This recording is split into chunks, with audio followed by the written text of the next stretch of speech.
as well as Committee on Labor, Senator Jingo Estrada is recognized. Thank you, Mr. President. With the indulgence of my colleagues in this chamber, I take the floor on a matter of personal and collective privilege.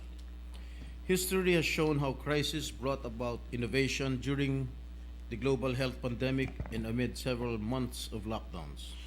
We saw how micro, small, and medium-sized enterprises, or MSMEs, evolved under a new normal that requires a contactless society. Our dining out experiences have been replaced by delivery services.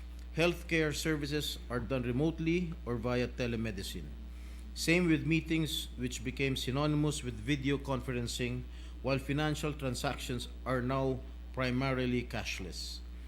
Hindi rin naman nagpahuli ang mga masamang loob dahil sumabay sila sa pagiging enterprising ng ating mga nagkikahos na mga kababayan at ang pagiging malikhain nila ang nagbunsod sa text scams o spam messages na patuloy na nakapambibiktima hanggang sa ngayon. The spam and scam text messages on fake online job offers, cash deals, and promotions soared to new heights since late last year. Nakakabahala na mabasa na nakalagay ng pangalan mo sa ipinadalang spam text, kagaya ng natanggap ng isa sa aking staff na nagpahiwatig na alam ng mga nasa likod nito ang pagkakakilanlan mo base sa iyong gamit na mobile number.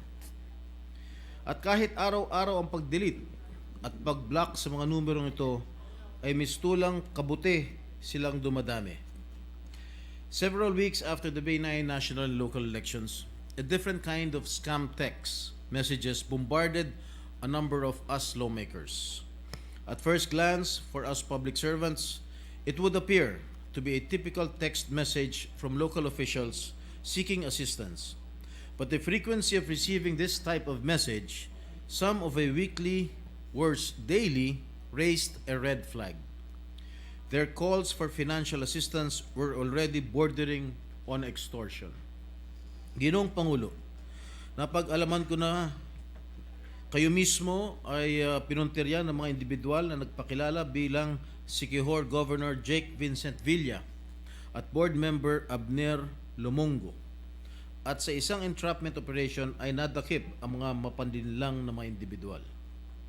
I cannot help but notice the apparent similarity in the scheme employed against me by someone who posed as Batanes Vice Governor Ignacio Nanoy Villa and a certain Bicol board member named Carlo Magno. Sa mga mensaheng ipinadala ng di umano'y Vice Governor Nanoy Villa noong July 7, 9 at 11, nangangalap siya ng pondo para matustusan ang isang spiritual formation at team building na mga kawani ng kanilang sangguniang panlalawigan. Kalakip pa nito ang pakiusap ng pagbibigay ng video greetings ng inyong lingkod para anya ay sa mga kalahok na aabot sa 200. At bilang patunay, ipinadala pa niya ang isang video message mula kay PBA Party List Representative Margarita Ignacia Migs Nograles na anya'y katuwang sa kanilang isasagawang aktibidad.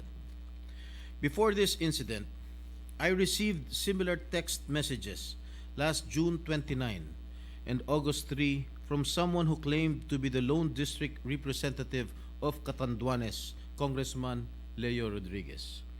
Sa kabutihang palad, nag-courtesy call sa aking tanggapan ang tunay na Congressman Leo Rodriguez noong August 9 itong taon ito, at dito namin kapwa napagtanto na may ibang tao pala na nagpapanggap bilang siya.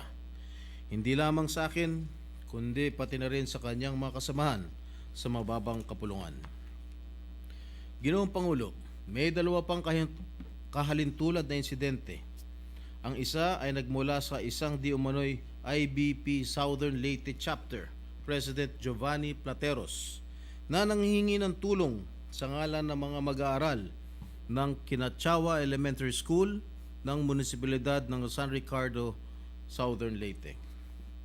Samantalang, ang isang nagngangalang Carlo Magno na di umano'y Bicol Board Member ay dumulog rin sa akin para sa isang personal na pinansyal na pangangailangan. Nakiusap na ito na ipadala ang tulong sa isang verified GCash account. Meron din isa, nagngangalang Matba, isang mayor sa Tawi-Tawi, na lagi po akong tinitext. Ganon din na nag-text yata kay Senator Robin Hood Padilla na nanghihingi rin ng pondo para sa isang affair nila the next day. Pilit akong tinatanong kung pwede ko raw siyang tulungan at ihulog ko raw yung aking tulong sa GCash. Mr. President, even before you went public about the modus operandi of those targeting politicians, I have already sought the assistance of the National Bureau of Investigation and the Anti-Cybercrime Group of the Philippine National Police last August 15 to look into this matter and take appropriate action to prevent the perpetrators from victimizing more people. Nakakalungkot isipin na ang gamit ko na mobile number para sa aking mga opisyal na gawain ay napasakamay na pala ng mga manloloko, at ang higit na nakakabahala ay ang posibilidad na nagpasalin-salin na sa kung kani-kaninong Poncio Pilato ang isang dapat sana ay pribadong impormasyon. Based on news report, many of us senators have been subjected to such a scheme. The spate of incidents is enough to cause alarm among authorities and concerned agencies on the apparent violations of data privacy in a seeming string of fraud and misrepresentations. Last June 20, Bloomberg reported that PLDT blocked more than 23 million malicious text messages in just 3 days, while the other giant mobile and telecommunications and broadband provider Globe Telecom was also reported to have blocked over 138 million spam and scam text messages from January to June this year. Hindi natatapos ang problema sa pagbablock ng mga numero na gamit ng mga kawatan dahil patuloy lamang sila sa kanilang gawain hanggat may nagagamit silang mga prepaid o unregistered na mga numero. The anonymity they're enjoying is their shield from their accountability in their abusive practices. At para sa mga scammers nito, na ang modus operandi ay magpanggap bilang gobernador, alkalde, congressman at iba pa, mukhang hindi na sila nababahala sa maaaring maging kaparusahan na kanilang kakaharapin sa ilalim ng ating batas. Ginoong Pangulo, maaaring ang pagmamalabis at paglilinlang na ito ng ilan nating kababayan ay hindi pa sakop na mga umiiral na batas o maaaring may kakulangan pa sa mga pulisya at regulasyon na meron tayo ngayon. Pero hindi ito balakid sa pagbalangkas na mahakbang para punan ang mga kakulangan ito. That is why, together with some of my colleagues, I have filed Senate Bill number 802, entitled An Act to Eradicate Mobile Phone-Aided Terrorism and Criminal Activities, mandating for this purpose ownership registration of all SIM cards for cellular phones. As early as 2005, several senators have been pushing for the legislation of the SIM Card Registration Act.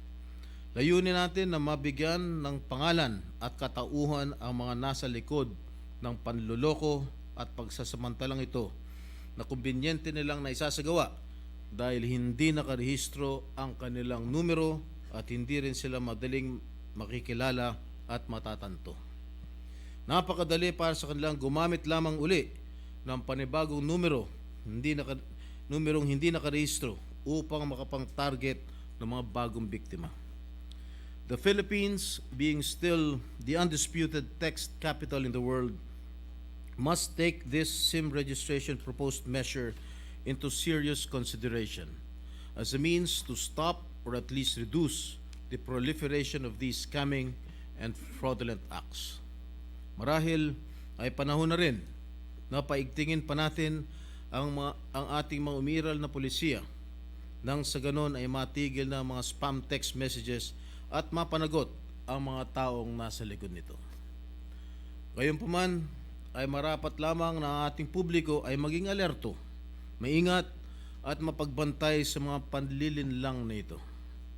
It is our primary responsibility to look after ourselves so we don't fall prey into these fraudulent schemes.